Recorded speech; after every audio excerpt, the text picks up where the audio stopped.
Whether I like it or not, we'll all pretty much forget everything I've got to say in the next few minutes, because that's how we work. So it's a transient, it's for now, enjoy the moment, and maybe some images might stick, maybe some phrases, but don't worry if not. So you'll just be left with a general sense of, yeah, what can I do? That's what I want, okay? All right. So stimulate your thinking, and more importantly, your future actions with others. So, Superstorm Sandy is generally perceived as a natural disaster, though there's an uncomfortable feeling, an instinct of a connection with man-made climate change. Fukushima is generally perceived as a natural disaster, mixed with the hubris of building a nuclear facility on an earthquake fault line. But, my friends, the credit crunch was not a natural disaster. The biggest financial crisis since whenever, with devastating and ongoing consequences, is without question man-made madness and abuse. We simply don't have the time to go through more than a tiny sample of illustrative examples, but our softly spoken and mild-mannered Mervyn King, Bank of England governor, known more for understatement, amongst other things, recently said almost all Britain's banks would have failed had not taxpayer support been extended. The realisation of the true state of the banking system led to a deep global recession. Unemployment in Britain rose by over 1 million.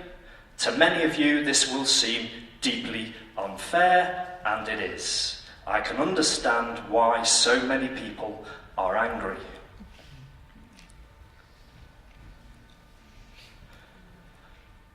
October 24th, just a few weeks back.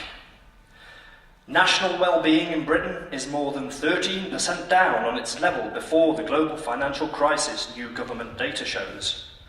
Now, whatever that actually means, measured as net national income per head, blah-de-blah, is clearly not good, and presumably that's an average where 50% of us on the downside of that average are down way more than 13%. Week before that, 17th of October, Paul Tucker, friend and colleague of Mervyn King, banks could have worse yet to come, he warns. He said, Financial Policy Committee on which he sits was concerned that a tidal wave could be coming. There's that reference to a natural disaster. It's got nothing to do with natural disasters. A few months back in May, record collapse in the UK money supply. UK's broad money supply, M4, shrank by 5% in the past year to a new record low. What? Hundreds of thousands of millions of new pounds in quantitative easing, and we actually have less new money being supplied by the system. So that kind of means there must be others who also supply new money who are reducing their supply. Precisely.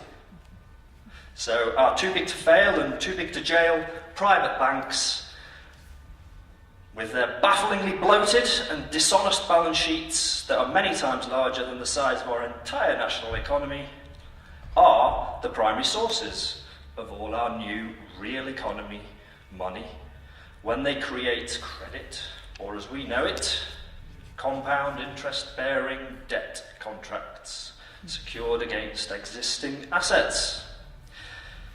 Our private banks truly are fantastical.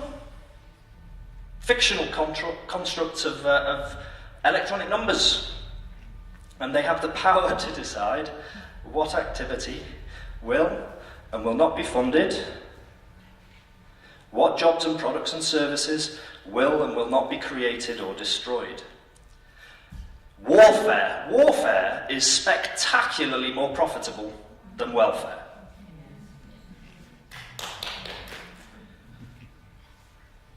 One of the biggest urgent risks to the world's financial health that's not just me saying it, I mean that's generally accepted, are derivatives. Sounds fancy. Complex and unregulated. Also known as bets. Casino weapons of mass destruction. That was Warren Buffett reference, I'm sure some of you are aware of that. So something happens, someone wins big, and someone loses big. According to one of the world's leading derivatives experts, Paul Wilmot, who holds a doctorate in applied mathematics from Oxford University, so that means we should presumably know, or accept that he knows. There are varying estimates, but his estimate, the so-called notional value of the worldwide derivatives market is, drumroll please, 1,200 million. So to put that in perspective, that's around 20 times the size of the world's entire annual GDP, which is estimated around 50 to 60 trillion. That's dollars, by the way. So that's again, still can't quite get my head around the size of that. That sounds very big. That's about more than $170,000 for every one of the 7 billion living souls on planet Earth.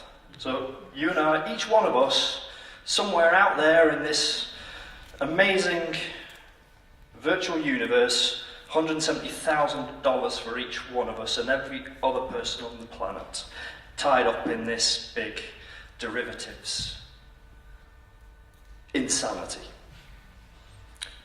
Yet there are over 1 billion people trying to survive on less than $1 a day. A reality of life for 13% of people in China, 47.5% of people in sub-Saharan Africa, let's say that again, 47.5% in sub-Saharan Africa, 36% in South Asia, 14% in East Asia and the Pacific, 6.5% in Latin America and the Caribbean. That's almost 1.3 billion people in total on less than $1 a day. A towering insanity of fictional value built on electronic sand by fools who really should know better. Yet our private banks are so leveraged that a single-digit percentage loss in the total value of their fictional assets would bankrupt them. Don't worry, we're insured, they suggest. Insured by who? Each other? I mean, in the context of the enormity of those ridiculous edifices of electronic numbers, can such private insurance withstand the next sizable systemic shock? If, when bankrupt bookies default on the bets, unless we make more money to bail out another AIG, then the banks will need to swallow the losses, and they will then hold the same big-to-fail gun to the heads of frightened politicians. There is no money. We must live within our means. We have too much debt. There is no alternative. So those are the mantras that are used to justify many, many present-day evils. Never mind the reality and the fantasy of what money actually is and how it actually works. Never mind that enormous chunks of our means have been literally stolen from us. Never mind that our means continue to be savagely impoverished, promoted by the once noble professions of law and accountancy, by rampant and incessant refusal to recycle back into our economy the taxes envisaged by our tax code. No, never mind all the inconvenient truths. We must continue to sacrifice our children, our sick and disabled people, our frail and elderly, our women, our youth, our jobless and underemployed, and more, at the altar of our blessed markets, they who must be worshipped and obeyed. Our government treasury creates some new IOUs out of thin air. Our Bank of England creates some new electronic numbers out of thin air. They swap them. Our government treasury then uses the newly acquired electronic numbers to pay into the private bank accounts of public sector employees and private corporations providing public services.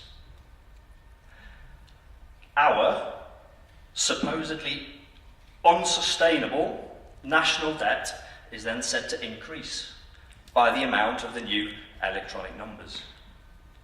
Our Bank of England collects its pile of new IOUs.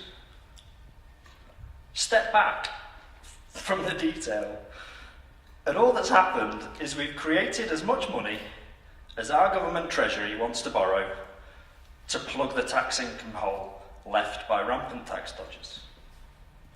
And we've just built up a debt that we owe to ourselves. I mean, it is just ridiculous. Ireland, Portugal, Italy, Greece, Spain, millions of our European neighbours. It's not over there, it's our European neighbours. They are fully exposed to brutal austerity because they don't have a willing Bank of England of their own to swap IOUs for new electronic numbers to pay into the private bank accounts of their public sector employees and private corporations providing public services.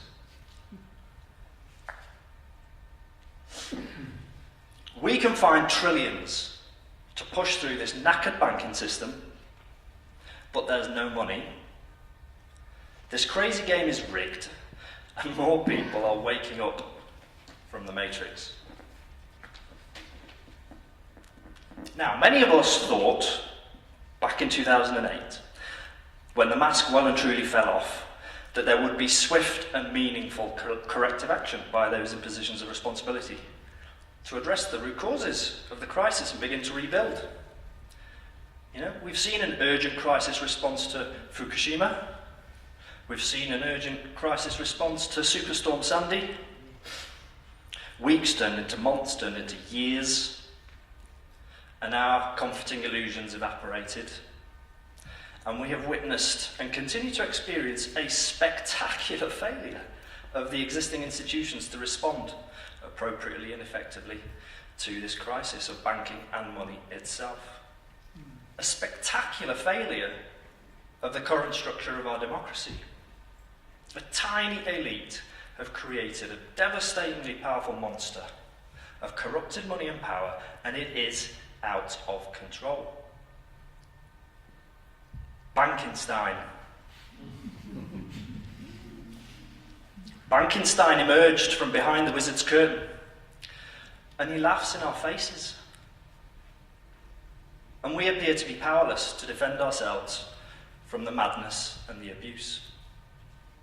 The incessant noise, the irritating noise of shuffling deck chairs mostly drowns out the warning shouts of iceberg ahead. We all appear systemically paralysed by the fear that if we intervene with the unexploded bomb, we'll set it off. Whatever narrow arguments there may be about this or that rate of income tax, they entirely miss the obvious point that every year those with lots of electronic numbers and ownership rights will continue to add considerably more to their pile after tax and increase their share of national wealth. And those with less than enough will continue to sink deeper into perpetual debt slavery.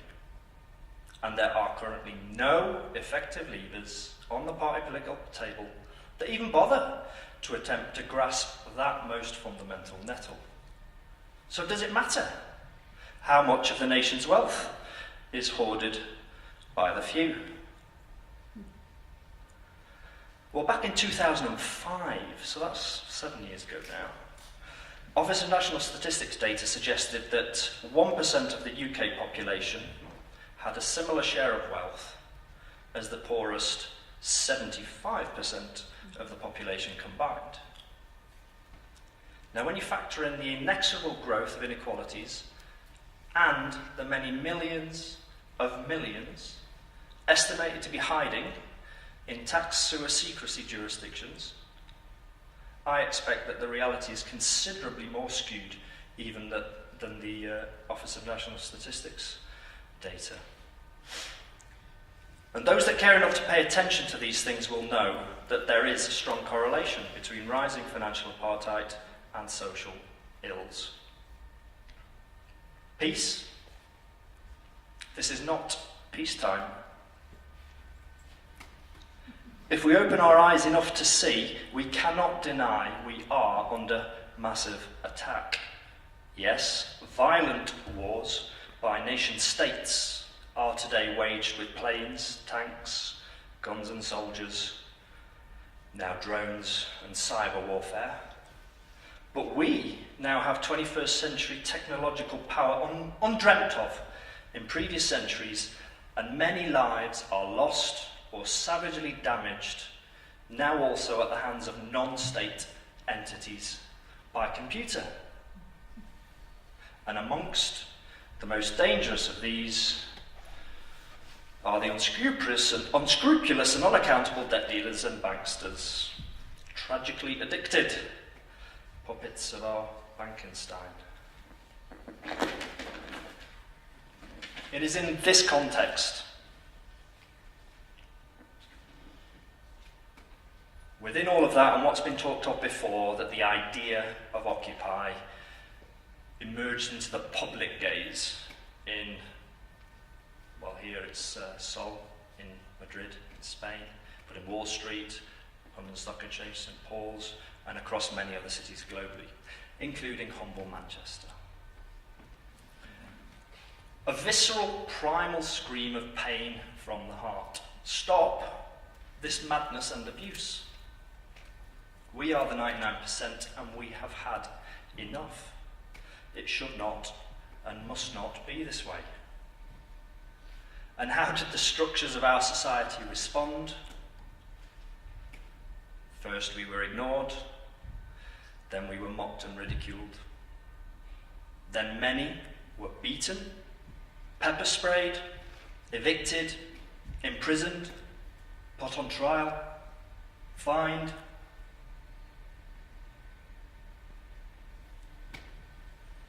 And yet, there have been some signs of positive progress in a relatively short space of time, assisted in part by Occupy, People, UK Uncut, Tax Justice Network, Positive Money and others. The state within a state that is the City of London exposed. Secrecy jurisdictions and tax sewers exposed. Public awareness of industrial scale tax dodging, legal and illegal, exposed. Vodafone, Philip Green and Topshop, etc., Boots, Fortnum and Mason, Barclays, Starbucks, Amazon, Google, Apple, and many more exposed. Our friend Handshake Hartnett at HMRC, with his old sweetheart deals, gone.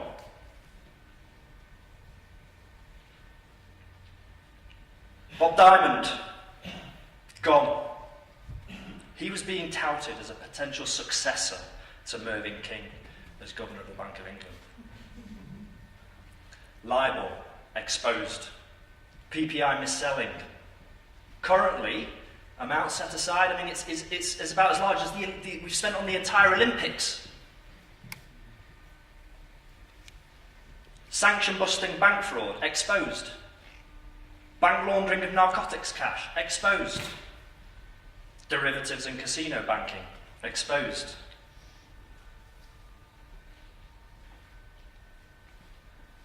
This was Halloween last year.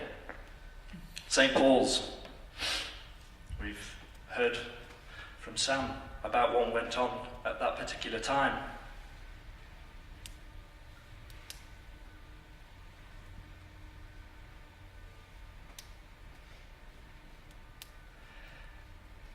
October 2012, Andrew Haldane, a member of the bank's Financial Policy Committee. I quote, "Occupy has been successful in its efforts to popularise the problems of the global financial system for one very simple reason. They are right." So why pepper spray us? Partly because of the protests, he suggested, both bank executives and policymakers were persuaded that banks must behave in a more moral way and take greater account of inequality in wider society. And it's the analytical every bit as much as the moral ground that Occupy has taken. For the hard-headed facts suggest that at the heart of the global financial crisis were and are problems of deep and rising inequality. I want to argue, he says, that we are in the early stages of a reformation of finance, a reformation which Occupy has helped stir. But, Mr. Haldane and friends, it is actions that speak louder than words, and so I'm afraid to say we remain utterly unconvinced that meaningful reform is at hand. Okay.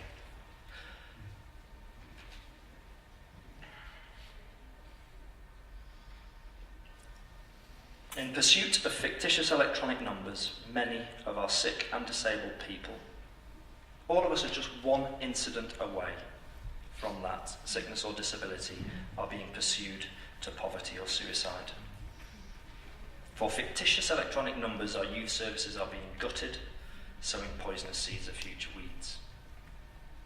For fictitious electronic numbers, our NHS is being reformed. That's the new euphemism for looting. And for fictitious electronic numbers, our communities are being polluted. Make no mistake, we are living through another devastating phase of collective madness. So I will finish with, rather than depressing you all terribly, on a final note to say that our active quest for peace must continue. Because the quest for peace is the struggle for justice. And we will dramatise this shameful condition, to quote a friend in America. We will engage in active interruptions. We will be glitches in the matrix. We will touch the nerves of truth. Because democracy is not a tick in a box every X years, a dozen times or so in total over an entire lifetime. Democracy is not the deficit of legitimacy left by the crushing majority of 2/3 non-voters at local elections.